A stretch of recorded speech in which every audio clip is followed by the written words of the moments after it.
everyone. I'm Dr. Yosefa Fogel-Rubel, and this is One-on-One Women Talk Torah, a series brought to you by Matan Women's Institute for Torah Study.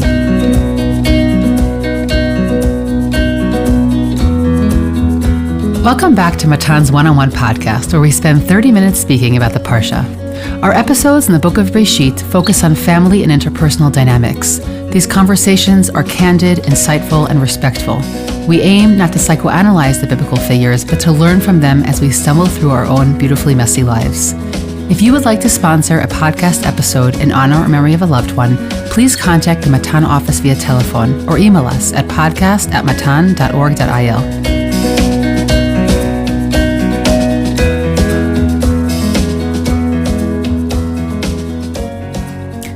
Parshat Vayishlach opens with a fear-inducing encounter between Esav and Yaakov. Yaakov prepares for the worst, and in the midst of his preparations, experiences an unusual encounter which leaves him physically injured, but perhaps psychologically more whole, as we suggest in episode 84 with guest Rabbi Shmuel Klitzner. Yaakov and Esav meet and avoid dangerous conflict, and somewhat disappointingly part ways again. At the end of chapter 33, Yaakov gives Esav the impression that he will follow him back to Seir, but no such journey is ever undertaken. We get the sense that Yaakov is relieved to have established positive ties with Esav and wishes to leave things at that. The episode that follows the rape of Dinah will be the focus of today's conversation. God calls Yaakov back to Beit El, giving him purpose of travel after Yaakov is seized with fear that the Shechemites might harm him to avenge his son's behavior. When Yaakov fulfills God's commandment to travel and build an altar, his name is changed for a second time to Yisrael. Rachel tragically dies birthing Binyamin, completing the family tree in the saddest of ways. And finally, the Parsha lists the descendants of Esav and the kings and chiefs of Edom, all associated as Esav descendants. This is the way the book of Bereshit parts with Esav, as it did earlier with Ishmael. Esav will appear in chapter 35 to bury Yitzchak, but we hear nothing about him other than his establishment of the great kingdom of Edom. To unpack the difficult story of Dinah's rape and how it fits into the broader fabric of Yaakov's family story, I have invited Sharansky Danziger back to our podcast. She first joined us for episode 63 on Parshat Chukat to discuss Moshe's leadership style. Rachel blogs about the intersections between life, parenting, history, and text for the Times of Israel, 929, Kveler, and other online venues. This year, Rachel is teaching 2 courses at Matan's Jerusalem branch, an English course on the Book of Shmot and a Hebrew course on Shoftim. She also teaches virtually at Yeshivat Maharat in New York City and at Maayan Torah from the Sources in Boston. Rachel, it's great to have you back. Thank you, Yosefa. It's wonderful to be back. I really want to jump into the perspectives you want to share on the story of Dinah. I think that it's a very, very difficult story, but I think looking at it through the prism of Yaakov's family story, as it involves so deeply the brothers and Yaakov himself somewhat in the background, it really asks us to study the story this way. So jump in wherever it feels right for you. I want to start by saying that it's a story that's horrifying. Yes, it's a horrifying, shocking, terrifying story where violence begets violence. We watch Dinah going out and being raped by the prince of the land. We then watch the same prince desiring a proper marriage with her, and we watch him and his father come with an offer for general intermingling with Jacob's family. We watch Jacob being silent in the face of it, and his sons taking command and taking initiative and embarking on a complicated deception of the people of the city, where they basically tell them, circumcise yourself and everything you ask of us, this intermingling, intermarrying, will take place, except when the men agree and circumcise themselves, instead they carry out a horrifying massacre of all the men of the city. The story ends with this confrontation between Jacob, who is angry, livid really, at his sons and speaks to them in very strong terms. He says to them in Bereshit Lamed Dalet Pasuk Lamed, Achartem oti leavisheni beyoshev haaretz. You have brought trouble on me, making me odious among the inhabitants of the land. And then he expresses his fear that the inhabitants of the land will kill him and his home, and we'll come back to that. And the brothers respond with, should our sister be treated like a whore? Hakezonaya said the whole very harsh statement, and really the end of the story. On the face of it, there's nothing redeeming here. It's bad from beginning to end. It's terrifying to consider what happened to Dinah. It's terrifying to consider what happened to the men of Shechem also. It's painful to leave a story on this note where the father and the sons don't see eye to eye and are very vocal and adamant about it. At the same time, there is something amazing that happens there under the surface of this horror. And what happens here is a revolution in family relationships in the book of Bereshit on two axes, so to speak, on the axis between parents and children and on the axis between brothers. This is the first time in the Abrahamic family, in the Abrahamic tradition, that we see a younger generation stepping up and taking leadership while their parents are still alive. And that does not lead, unlike in previous events, to the rupture in the family, to the family falling apart. When Yitzchak didn't really step into center stage and start taking action until Abraham died, until Abraham stepped down. When Jacob seized control of his life by cheating his father and stealing the blessings, that led to many years' estrangement and to the family effectively falling apart. The fact that now we have the possibility of a family working together with generations with very different perspectives, with disagreements between them, still moving forward as one and seeing themselves as a family, this is not just a revolution in family relationships. This means that we have a foundation here for this family becoming more. We can start seeing the seeds of a national story emerging when one generation taking action doesn't necessitate basically jettisoning the previous generation and moving on. So one thought I would add to that is that I wonder how much of the brothers behaving in the way they did is because they perceived their father as weak. Meaning, there's a feeling I have that whenever we talk about Yitzchak's passivity, that it's because his father was such an active, strong figure.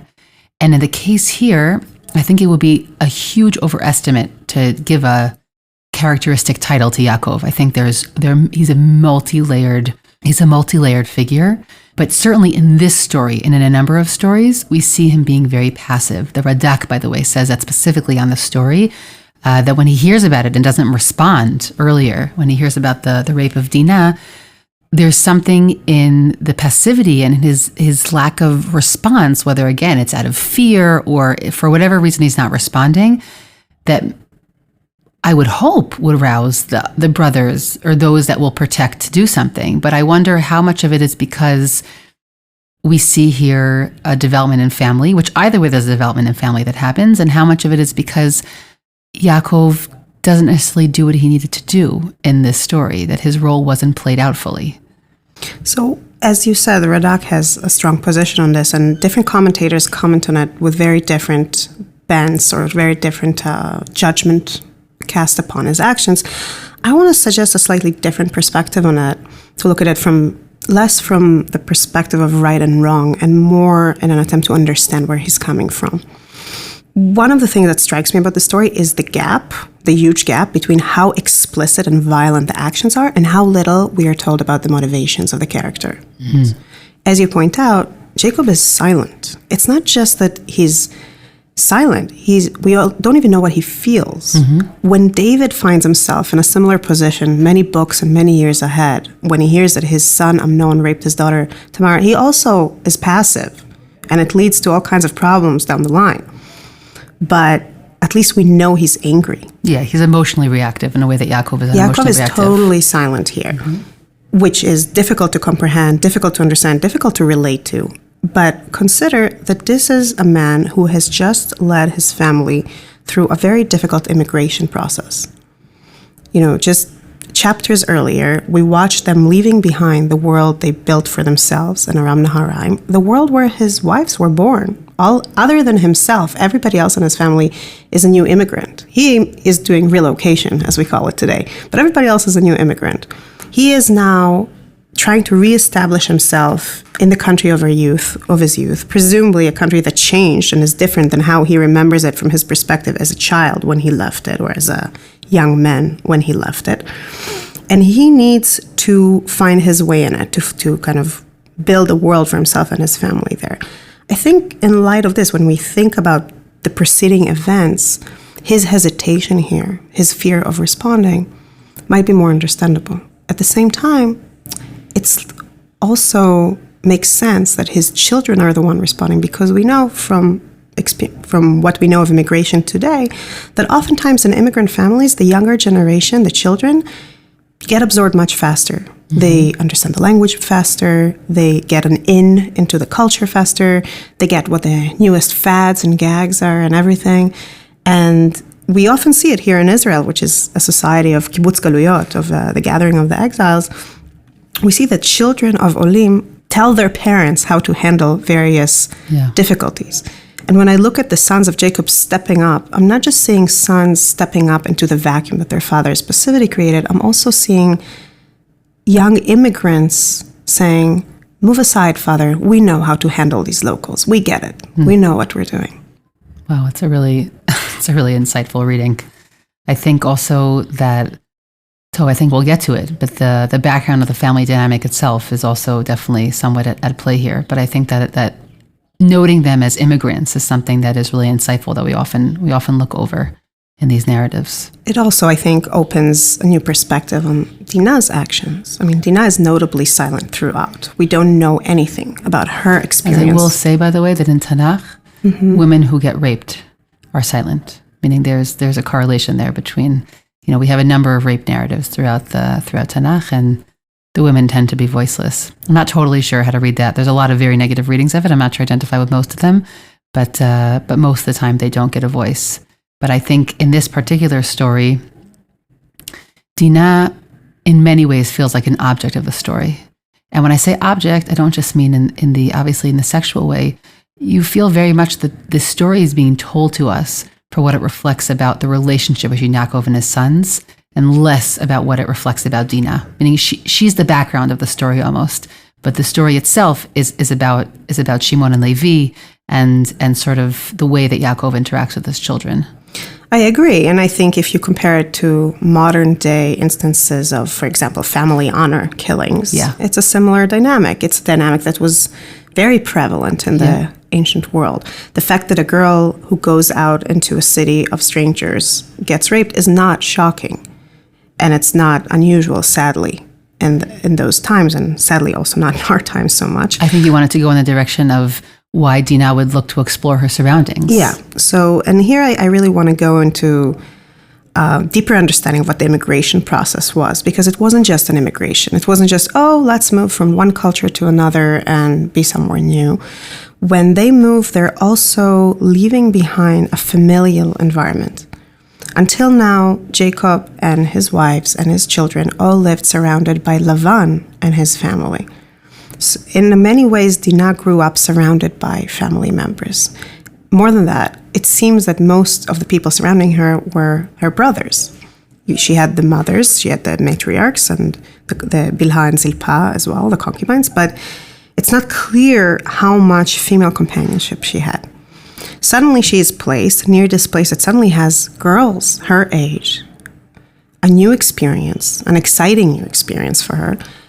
And as an immigrant, she is not well versed in what is safe and what isn't safe. I mean, I'm going to compare it to something totally different. Forgive me for the, mixing of worlds here, but I spent 3 years in Boston. And in the first few weeks in Boston, I was scared. Not because I really thought someone would attack me, but I felt uncomfortable. Every time I walked out of the house, I was worried that I'm dressed wrong, that if I smile at strangers, they'll read it wrong, that somehow I'm not sending the messages I think I'm sending because the cultural context that receives them is so different. With time, I got more comfortable. Dinah didn't get that chance. She stepped out. She went into a place that wasn't safe for her, lured by the new, and not well-versed enough in what to look out for. This is obviously a much more insightful, I wouldn't say only more insightful, but a kinder reading than a lot of the readings that are offered for behavior. There's a lot of blaming the victim that goes on, and a lot of midrashic traditions that I think have always been hard for women to read. Yatzanit, bat Yatzanit, by reading that Leah, who went out of her tent, and that this was a trait from Leah. And all of those readings, which today, again, we would say is to blame the victim. I think this is a really, really insightful way to look at it and be like, she was just curious. She was getting to know a new world, and she didn't know her boundaries yet. Like, she didn't know the appropriate limits for somebody living in this totally different space. I think that's a really powerful way to look at it. I think when I read those midrashim that judge Dinah, it's hard for me. I mean, I'm not usually of the opinion that men and women necessarily have different insights into things. You can be a man who sees the female perspective and a woman who sees the male perspective. But I really feel like when I read those midrashim, I really feel like those are people who are secure in their culture and in their place in the world. And I'm hesitant to say it, but I feel like we need a little bit more empathy and go beyond that. One midrash that does do it, by the way, I think, is an odd midrash that I am grateful to Rabbanit Michalti Kochinsky for bringing in her relatively new book about the Parsha. She quotes a midrash from Avot Rabbi Matan, but the second nuscha, not the common one that you can easily find on Sefaria. And it basically suggests that Uporetz gader ishachenu nachash zu Dinah. This is a quote from Kohelet that says that he who breaks a boundary, a snake will bite them. And at first it sounds as if he's judging Dinah again, like all those other midrashim, right? He says, he who breaks a boundary will be bitten by a snake. It's Dinah. Okay, Dinah broke a boundary by going out. But no, that's not what it says. What he says is that when her father and brothers were sitting in the Beit Midrash, she went to see the daughters of the land, and she caused herself to be at a risk, and the snake came and bit her.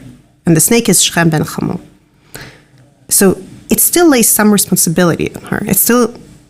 It follows the pshat of the text that says that the harm befell her after she went out. If she hadn't gone out of bounds, nothing would have happened. But it does leave us with this sense that the truly responsible parties, not for the rape, but for her going out like this, were her father and brothers who were focused on something else at the time. They were sitting, they were busy, they weren't watching over her.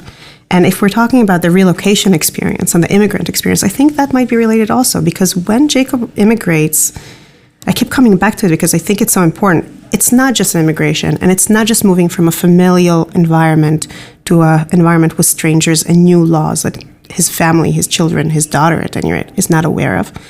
It's also closing the chapter of his life where he lived afraid.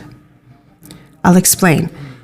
From the moment Jacob emerged from the womb holding his brother's heel, and from the moment he was named after it, Yaakov, he always lived in competition in relation to Esav. When they were young, it was about who will be the firstborn, who will get the right of the firstborn, who will get the blessings, who will be more loved by which parent. The moment he stole the blessings, even though on the face of it they separated, Jacob doomed himself to years and years of living in fear of what will happen on that distant day when he comes home and meets his brother again. His brother who has just grievance against him and is a murderous man. Not only that, the new environment he found himself in forced him to constantly contend with Lavan and his machination. And it's pretty clear that from the way that Yaakov had to run away in order to get away from Lavan, that he had legitimate fears there too. And now finally, he closed both of these chapters of fear. He separated from Lavan successfully with God's intervention. He, as you said, established good enough relations with Esav and separated ways. I can imagine that at this moment, Yaakov feels invincible. Yaakov is not afraid, for the first time in his life, of the people in his family who compete with him. I think it takes time to transition from this euphoria to learning to be afraid from the strangers surrounding you, from people you have no familial relationship with, from people you don't know how to handle yet. So in this midrash, when we hear about him sitting in the Beit Midrash, what I'm imagining is this group of people who feel like they finally reached the nachala, finally reached the end. We know later in Parshat Vayishev, Rashi immediately quotes the midrash that Vayishev Yaakov, right? That it's a warning sign. Yeah, this is the one I wanted to say. To say, but no, go for it. It's a warning sign. It's when we hear Vayishev, he settled down. Yep. We know something is going to unsettle him. That was his problem. ביקש יעקב לשבת בשלווה, ואז then the whole story of Yosef קפץ עליו. That's what the midrash says, right? It's also the desire of somebody who's been running for so long to just have things be calm, to have life. I think about this midrash all the time. I remember the day, I remember where I was in my apartment. I remember it was a very, very full, in a negative kind of way, period of my life. And I had 2 kids, and I was still getting used to that dynamic. And my youngest daughter, who was a baby, was constantly sick. It was before we figured out why, okay? But she was constantly sick. And I was trying to write a doctorate, and I remember one morning I said to my husband, I'm just waiting for that day after when things will feel calm, and I'll just go to the library and be able to sit down and not be worried that I'm going to be called back. Or it was really that feeling. And I'm sorry for the negative story. The next month, my father was diagnosed with cancer. No, I'm telling you for the sake of the midrash, though. And I remember thinking about this midrash because I remember that morning I was davening in my apartment, and I was like, I remember thinking, Hashem, please, I just want routine. And then that happened, literally within that month. And I remember, my husband doesn't remember because he doesn't remember any stories, but I recently reminded him of the story, and I said, I remember that feeling. And I said, there's so many things that have happened since then, but one of the main things that I learned is how to be grateful for the day that I'm in, because you never know what's happening in the future. That doesn't mean living with constant anxiety or a fear what'll come tomorrow, but the antidote to that feeling of wanting to just sit and everything be calm because you just never know if and when it'll come is appreciating the good that is in that day. And I think about that midrash all the time in the context of my life or with students. And I think it's honestly, for me, it's one of the biggest wisdoms I've taken from, I think probably from any Rashi on Sefer Bereshit. But I think that Yaakov is so understandable here. I mean, he's been running for so long. He's tired, and then he gets this story, and then we have the Yosef story. And in that way, it's a lot like David HaMelech, that feeling of, the question is why the pattern started. The question is why are we here to begin with? Why is this demise seeming like it's never ending? And I think that the protagonists themselves have a very big part of the story, both Yaakov and David.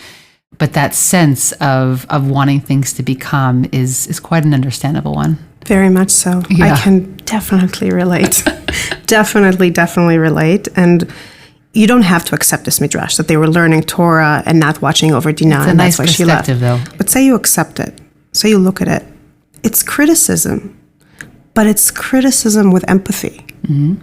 Because it doesn't say, oh, they were busy drinking or eating. It says they were learning Torah.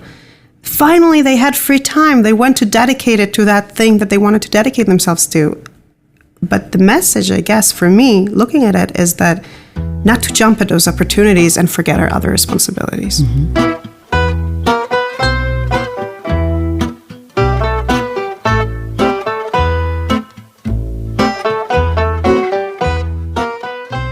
So we're looking at Yaakov, we're looking at hesitation, we're offering him some empathy on account of him being an immigrant.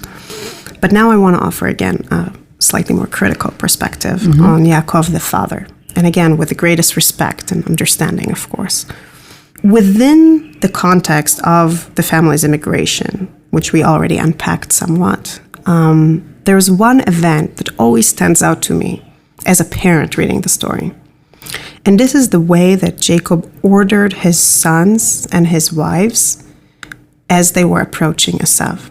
He literally put them in line by order of importance to him, from least important to most important.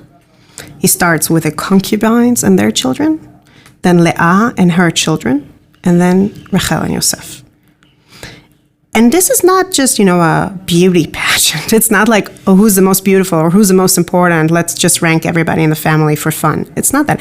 He's afraid for their lives. Yep. This is under the threat of death. Mm-hmm. And I'm just thinking about these, they're not really children at this point. They're youth. Mm-hmm. I'm thinking about them walking and viscerally knowing this is how much my dad is afraid for my life.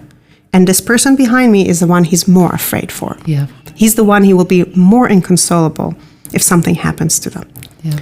I don't think you can march like that in this order and not carry some trauma with you and not carry a pain with you.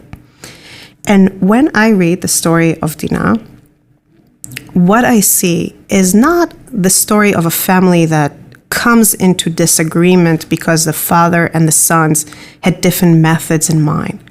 I see the story of a family who was already seething with some level of distrust. And I can't help but wonder, and here I'm following in the footsteps of Rabbi Professor Yonatan Grossman, if the way the brothers, Shimon and Levi in particular, seize control of the situation and force their vision of events on the reality, on the situation, without consulting their father at all, without any moment of consultation or hesitation, has to do with them wondering very seriously whether their father will really bestir himself for a daughter of Leah. Mm-hmm. And I keep wondering if somewhere in the back of their mind, they're not asking themselves, wouldn't it be different if she was a daughter of Rachel? If she would have been farther back in the least to most important line in Dad's mind? And when I read of Jacob's silence here, I also can't help but wonder it with them. I can't help but read that knowledge into his silence and wonder, would he have responded differently if it was Yosef? In fact, I don't need to wonder. Because a few chapters later, when Yosef disappears and all he knows is that his son's ornamental tunic covered in blood is handed to him, he responds with this inconsolable grief that none of his children are able to pull him out of for many, many years. Mm-hmm. When we look forward and look back and contrast his grief at that moment and his silent response to Dinah's rape, I can't help but feel that the text here is really pushing us to side with Shimon and Levi, to be very understanding of their motivation here. So it's interesting. First of all, it says Achei Dinah. They're called, the appellation, the title that they're given. It says it many, many times throughout the narrative, and many of the commentators say, first, just objectively, they're her full brothers, and in a family where there are multiple wives, we can only expect that the full brothers will be the ones who come to her rescue. But I think that your point is unbelievably insightful, right? That they assume that we're Leah's side. No one's really going to stick up for us. It, of course, makes me wonder, by the way, where the other children of Leah are. That always, I wonder that. I don't have a good answer to that question. And while the point of our conversation today isn't the question of whose side is the narrator on in this story, which is a big question from a Parshat perspective, there are many aspects to the story, which while many might be horrified by it, I agree that the narrator has tremendous sympathy for Shimon and Levi. One of the famous arguments to that end is that the story ends, they get the last word, right? Hachazona na'aset achotenu, that the story ends that way. Of course, Yaakov gets the final word when he curses them, possibly for this story, possibly for another. But I think that there are many aspects of the story that while we may be distraught or horrified by the killing that the killing spree that they go on, I think that we are definitely meant to identify in certain ways from a familial perspective with Shimon and Levi here and how they do come to their sister's aid, perhaps because, as you said, they didn't think anybody else would. Yeah, and I think that the language Yaakov uses when he rebukes them strengthens those suppositions, because he talks to them and he says these remarkable things. He says that the people of the land, because of you, I'm rephrasing, mm-hmm. right? And now I'm actually quoting, will unite against me and attack me and my house. Yeah, he says Lashon Ani, I think it's Ani like 6 times in the Pasuk. And you can't help but wonder, shouldn't he say girl? Otanu? What about the girl also? Also, but even, let's say he values daughters less, mm-hmm. not exactly an unusual occurrence in the ancient world. Not mm-hmm. one I like, but let's be real. But at least speak about the collective. But at least speak our house. Mm-hmm. He's talking to his sons here. And he's drawing this line in the sand. He's saying, me and my house. Who does he mean by that? In other places, we hear Yaakov saying, Ani ve'ishti. Mm-hmm. And he means Rachel, and he doesn't qualify it. When he talks about Leah, he calls her Leah. Mm-hmm. Ishti Leah sometimes. So you can't help but wonder if also at the end, they're not left with the impression, not only were we right to act, but they're also even hardened in this belief, correctly so, with legitimate reasons, that he doesn't see them as part of his home. And I can't help but wonder, and here I'm going to say it very carefully because it's conjecture, but I can't help but wonder if this attitude didn't play a part in the sale of Joseph, in the horrifying events that we will read in a few chapters. Because when Jacob shows favor to Joseph when he gives him an ornamental tunic, when he puts him in position of authority, or so it seems, over some of his brothers. The response of the brothers still seems a bit disproportionate. And I'm not talking even just about the sale. I'm talking about how many times the text there in Parshat Vayishev uses the word hate. Yeah. They hate Yosef so strongly, so passionately. And I get it, it's difficult to see your parents showing preference for another son. But we never hear the same, for example, about Jacob and Esav. There too, each of them was preferred by a different child, and it was painful, we assume. But we never hear at that stage, not until after the stealing of the blessings. But not before. We never hear that just the preference led to hatred, which raises a question, why? And I think here we see some of the fertile ground upon which this hatred grew. Because when their own sister was in danger, their father was silent. When they stood up for her, their father rebuked them, drawing this line in the sand by saying, "Me and my home." I can't help but wonder if there's some lingering bitterness there. Definitely, I can't help but wonder if later when they act upon this hatred and sell Joseph, they're so blasé about hurting their father because on some level they divorce themselves from his feelings already here. When they say, "Hakezonai yaset achotenu," our sister, not your daughter, our sister. Fine, you draw the line of what's yours. We draw the line of what's ours. It's a very different frame of mind. It's a frame of mind that encourages almost being willing to act in ways that will hurt their father, perhaps not as a primary purpose, but it's not an inhibiting factor. Furthermore, we see here that when it comes to their family relationships, they had an experience where they had to take agency into their own hands. They took the matter into their own hands and solved it, not to their father's satisfaction, but to their own.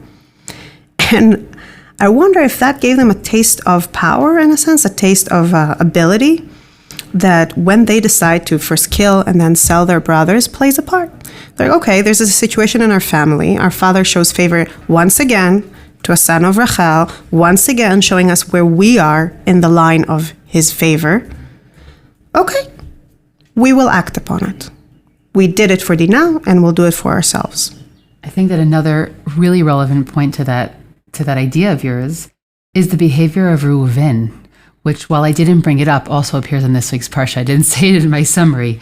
There are two aspects to Reuven, and here I think is a great support for what you're saying right now, which is that right after we have the very difficult scene in the 29th chapter of Breshit, where Rachel and Leah are basically in competition with each other as they create the children, we see Reuven bringing the dudaim to his mother Leah, right? And there is this direct sign of how children are intuit or understand what's going on in their house, even if it's not said directly to them, right? He sees that his mother is missing love, that she's missing something that she needs, and he goes and brings her those dudaim. How they play into the broader story is another aspect, but he sees directly there. And in this parsha, in the parak after the one we're learning right now, he also, in his own way, tries to rebalance the family dynamic by essentially taking over Bilhah, right? When he goes and sleeps with her. And again, it's very enigmatic psukim. It seems very much like the Torah brings us this tradition, but almost doesn't want to tell us the whole story. That when he goes and takes over Bilhah's tent, it's also his way, and I believe that Parshanim said this also, of trying to bring Leah a little bit more, right? A little bit more into the spotlight. Okay, well, Rachel is already gone, right? And now I want to make Leah prominent again. And so there's a number of sort of very clear messages throughout the Parsha that the brothers are very much in tune with that dynamic, and it has great impact on their behavior. And I think that seeing it in this story is tremendously insightful. And also sad, right? Because it's looking at it, it's like It's not just the history of our people, it's also people. Yeah. And it's very, very sad and very difficult to see them suffering so much pain and so many real divisions. It's not something you can excuse away. It's a true difference in emotional attachment. Yeah.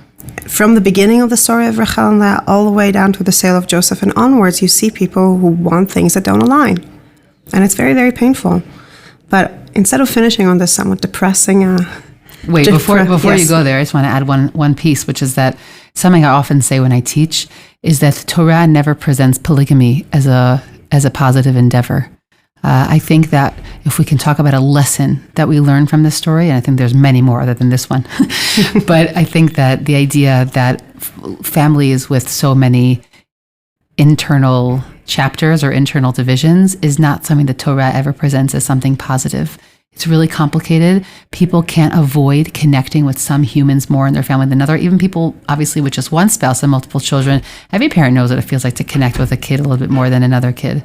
But I think that one of the takeaways of the many that there are to this story is to remember the Torah says this is the family structure that was accepted and normative in this time, but we're actually aiming for something different. And we said in a different podcast, when it presents the initial union between man and wife as being between one man and one wife, it makes this point very clearly in the beginning of Sefer Bereshit. So one positive takeaway. Yeah. Don't be polygamous. Okay. I don't know how relevant it is to most people daily life, to be honest. Yeah. But I want to finish also on add another positive note to the ending of this discussion, which is that we started by saying that there's a revolution here. There's a revolution happening in family relationships in this story. And we talked about the revolution in the relationship between generations. The fact that two generations can stay together even though they disagree. And all of them are active at the same time. At the same time, there's also a revolution here in the relationship between brothers. Every single set of brothers we met so far in Genesis, at least every single set of brothers that had a story and wasn't just mentioned, like Peretz and Zerach, for example, was a story of competition, of exclusion, of choice. This one or that one. This one stays, this one goes. Or sent away, in the case of Ishmael, for example. For the first time here, we're seeing brothers working together. Mm-hmm. We may adopt those opinions within the array of opinions offered to us by Midrash and Parshanim that are very critical of what they do. But the fact is that they're working together. This is huge. This didn't happen until this point, ever. And as we enter the horror that is the sale of Joseph in the next Parsha, it gives me hope. It tells me that it is possible to act as brothers, sometimes for the good, sometimes for the bad.